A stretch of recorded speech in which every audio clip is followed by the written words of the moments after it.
নমস্কার, নিউজ নাওয়ের পর্দায় আপনাদের সকলকে স্বাগত। আমি সুমি রয়েছে আপনাদের সাথে। চলে যাব বিস্তারিত খবরে। প্রকাশ্যে আইন লঙ্ঘন করার নতুন ট্রেন্ড চালু করলেন রাজনৈতিক নেতৃত্ব। এক্ষেত্রে ধারা 144 ভঙ্গ করে সরাসরি বোর্ড পরীক্ষা কেন্দ্র এমনকি পরীক্ষা হল পর্যন্ত পৌঁছে যাচ্ছেন তারা। স্বাভাবিক কারণে বিপজ্জনক এই ট্রেন্ড নিয়ে আশঙ্কা প্রকাশ করছেন শিক্ষানুরাগী মহল। প্রধানমন্ত্রী নরেন্দ্র মোদীর পরীক্ষা পেয়ে চর্চার অনুকরণ করতে গিয়ে আইন অমান্য করে বোর্ড পরীক্ষার হল পর্যন্ত পৌঁছে যাচ্ছেন বিধায়ক থেকে শুরু করে রাজনৈতিক দল এবং সংগঠনের নেতৃত্বরা। মাধ্যমিক উচ্চ মাধ্যমিক পরীক্ষা চলাকালীন পরীক্ষা কেন্দ্রে প্রশাসনের জারি থাকা 144 ধারাকে ভেঙে পরামর্শ দেওয়ার নামে পরীক্ষার্থীদের রীতিমতো মানসিকভাবে উত্ত্যক্ত করতে শুরু করেছে এরা বলে মনে করছেন শিক্ষানুরাগী মহল।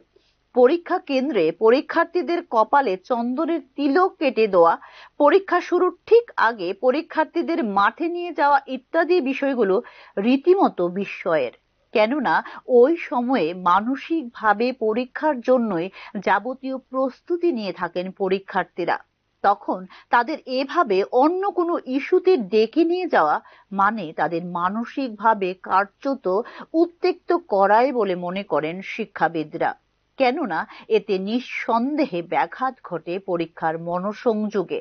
শুধু তাই নয়, পরীক্ষা চলাকালীন সময়ে প্রত্যেকটি পরীক্ষা কেন্দ্রের আশেপাশে প্রশাসনের তরফ থেকে 144 ধারা জারি করা থাকে। প্রশাসনের এই নির্দেশিকাকে তোয়াক্কা না করে রাজনৈতিক নেতা এমনকি বিধায়করা যে কাণ্ড করে চলেছেন তাতে অভিভাবক মহলও দেখা দিয়েছে তুমুল ক্ষোভ। 144 ধারা ভেঙে একেবারে দলবল নিয়ে শটান পরীক্ষা হলের ভেতরে চলে যাচ্ছেন বিধায়ক, রাজনৈতিক নেতৃত্ব। শিক্ষকদের সামনে পরীক্ষার্থীদের টিপস দিচ্ছেন তারা। কিভাবে পরীক্ষা দিতে হবে, কিভাবে খাতায় লিখতে হবে, বেশ কিছুক্ষণ সে সম্পর্কে পাণ্ডিত্য ঝাড়ছেন একাংশ বিধায়ক, রাজনৈতিক নেতৃত্ব। এই কাণ্ড কারখানায় রাজনৈতিক নেতা বিধায়করা নিজেদের প্রধানমন্ত্রী মোদী হিসেবে ভাবছেন বলেও টিপ্পণী করছেন সংশ্লিষ্ট অভিভাবকরা। কোনো কোনো বিধায়ক আবার এলাকার মাধ্যমিক ও উচ্চ মাধ্যমিক পরীক্ষার্থীদের কমিউনিটি হলে ডেকে এনে একেবারে নরেন্দ্র মোদী স্টাইলেই করছেন জ্ঞান গর্ভ আলোচনা। এক্ষেত্রে একদিকে যেমন রয়েছেন বক্সনগরের বিধায়ক তফাজ্জল হোসেন বা নলছড়ের বিধায়ক কিশোর বর্মনরা, অপরদিকে রয়েছে এপিভিপির মতো শাসক বিজেপি আশ্রিত ছাত্র যুব সংগঠনও। বর্তমানে শিক্ষা দপ্তর রয়েছে মুখ্যমন্ত্রী ডক্টর মানিক সাহার অধীনে। তাকে কালিমা লিপ্ত করতে কি এই ধরনের আচরণ, তা নিয়েও প্রশ্ন তুলছেন অনেকে। এই সকল জনপ্রতিনিধি এবং রাজনৈতিক সংগঠনের নেতৃত্বের জ্ঞান গর্ভ আলোচনা শুনতে পরীক্ষার আগে 2-3 ঘন্টা সময় নষ্ট করতে হয় পরীক্ষার্থীদের। নিয়ম অনুযায়ী পরীক্ষার সময়ে 144 ধারার মধ্যে পরীক্ষা কেন্দ্রে পর্ষদের দায়িত্বপ্রাপ্ত কর্মীরা ছাড়া আর কারোরই প্রবেশ নিষিদ্ধ। কারণ একটাই, শিক্ষার্থীরা যাতে সঠিকভাবে তাদের গুরুত্বপূর্ণ পরীক্ষা দিতে পারে। কিন্তু সরকারি এই নিয়ম ভাঙছেন জনপ্রতিনিধিরাই। নির্বাচিত জনপ্রতিনিধি রাজনৈতিক নেতাদের এভাবে আইন ভাঙার বিষয়টি মেনে নিতে পারছেন না অনেকেই। মাধ্যমিক কিংবা উচ্চ মাধ্যমিক পরীক্ষা ছাত্রছাত্রীদের শিক্ষা জীবনে অত্যন্ত গুরুত্বপূর্ণ। আর গুরুত্বপূর্ণ এই পরীক্ষা কেন্দ্রে বহিরাগতদের প্রবেশ মানেই পরীক্ষার্থীদের মানসিক মনোবলে ব্যাঘাত সৃষ্টি করা। আইন ভঙ্গের উপর্যুপরি এই ধরনের ঘটনা সামনে উঠে আসলেও এক্ষেত্রে প্রশাসনিক ভূমিকা নিয়েও উঠে আসছে প্রশ্নচিহ্ন। এ ধরনের অবাঞ্ছিত কার্যকলাপ প্রকারান্তরে প্রধানমন্ত্রী এবং মুখ্যমন্ত্রীর ভাবমূর্তিকে কালিমালিপ্ত করার অপপ্রয়াস বলে মনে করছেন রাজনৈতিক বিশ্লেষকরা। Bureau report, news now. উদয়পুরে এইচডিএফসি ব্যাংকে 82 লক্ষ টাকা ঘোটালা কাণ্ডে অবশেষে গ্রেপ্তার করা হলো কনস্টেবল জয়ন্ত সাহাকে। এই কেলেঙ্কারিতে অভিযুক্ত সহকারী ম্যানেজার অভিষেক সরকারকে আগে গ্রেপ্তার করেছে পুলিশ। উদয়পুর এইচডিএফসি ব্যাংকে 82 লক্ষ টাকা ঘোটালা কাণ্ডে শেষ পর্যন্ত গ্রেপ্তার করা হলো রাধাকিশোরপুর থানার পুলিশ কনস্টেবল জয়ন্ত সাহাকে। মঙ্গলবার গভীর রাতে উদয়পুর পুলিশ লাইন থেকে গ্রেপ্তার করা হয়েছে তাকে। বুধবার রাধাকিশোরপুর থানা থেকে উদয়পুর আদালতে নিয়ে যাওয়া হয় পুলিশ কনস্টেবল জয়ন্ত সাহাকে। উল্লেখ করা যেতে পারে, কিছুদিন আগে নিয়তি সরকার, লোপামুদ্রা হোম রায় সহ 3 জন গ্রাহক উদয়পুর এইচডিএফসি ব্যাংকের বিরুদ্ধে জমানো টাকা গায়েব হয়ে যাওয়ার মামলা দায়ের করলে বিষয়টি নিয়ে তদন্তে নামে পুলিশ। এইচডিএফসি ব্যাংকে আর্থিক কেলেঙ্কারিতে অভিযুক্ত সহকারী ম্যানেজার অভিষেক সরকারকে 3 দিনের পুলিশ রিমান্ডের আদেশও দেয় আদালত। গোয়েন্দা সংস্থাও নিয়োজিত হয় এই তদন্তে।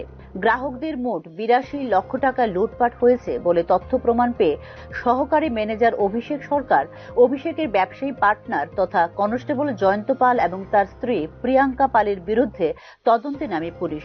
ব্যাংকের অ্যাকাউন্ট থেকে বিপুল পরিমাণে টাকা অভিষেকের অ্যাকাউন্টে এবং পরবর্তীতে অভিষেকের অ্যাকাউন্ট থেকে প্রিয়াঙ্কা পালের অ্যাকাউন্টে ট্রান্সফার করা হয় বলে জানতে পারে পুলিশ। কনস্টেবল জয়ন্তকে ক্লোজ করে এসপি অফিস থেকে পাঠিয়ে দেওয়া হয় রিজার্ভ পুলিশে। অবশেষে গ্রেপ্তার করা হয় তাকে। সম্প্রতিকালে এই ব্যাংকে আর্থিক কেলেঙ্কারিতে বেরিয়ে আসছে আরও কিছু চাঞ্চল্যকর তথ্য। এদিকে এইচডিএফসি ব্যাংকের আমানতকৃত 82 লক্ষ টাকা নয়, 2 কোটিরও বেশি টাকা লুট হয়েছে বলে জানতে পেরেছে গোয়েন্দা আধিকারিকরা।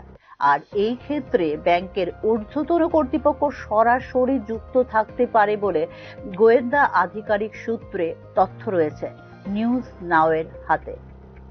Bureau report, news now. ফের রেলে কাটা পড়ে মর্মান্তিকভাবে মৃত্যু হয়েছে এক ব্যক্তির। মুঙ্গিয়াকামী রেল স্টেশন চত্বরে উদ্ধার হয়েছে দেহ।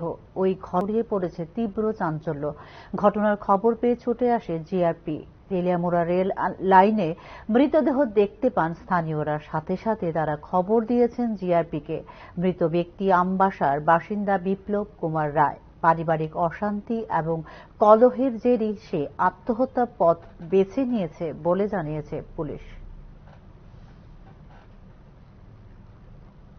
ঘটনা তো ওই স্টেশন মাস্টার আমরা খবর দিছে যে একটা লোক রেলের ভিতরে ঝাঁপ মারছে। তারপরে 15-20 মিনিট পরে আমরা গেলাম, কারণ আমরা এখান থেকে মুঙ্গিয়াকামী বহুত দূর। মুঙ্গিয়াকামী স্টেশনে গিয়ে দেখলাম আর কি ডেড বডি একটা লাফ মারছে রেলের ভিতরে। রেলওয়েতে আমরা তাই তো লোক টুক লিয়ে এসে ডোম টুম নিয়ে এসে ডেড বডিটা এখান থেকে রিকভারি করে আমরা মর্গে রাখছি। আজকে তাদের পোস্টমর্টম চলবে। নামটাম কি কিছু জানা গেছে? নামটাম তার বিপ্লব কুমার রায়, বয়স 38। তার বাবা আছে শ্রী শচীন্দ্র চন্দ্র রায়, শচীন্দ্র কুমার রায়, বাড়ি ডুলুবাড়ি, আমবাসা পিএস রান্নায়। কি কারণে এই মরণ ঝাঁপ দিল কিছু কি জানা গেছে? মানুষের কিছু টেনশন ছিল, তার কারণে আগে থেকে মানুষের টেনশনে ভুগতেছিল। এখনকার মতো সংবাদ এই পর্যন্তই। পরবর্তী সংবাদ দেখতে চোখ রাখুন নিউজ নাও এর পর্দায়। নমস্কার।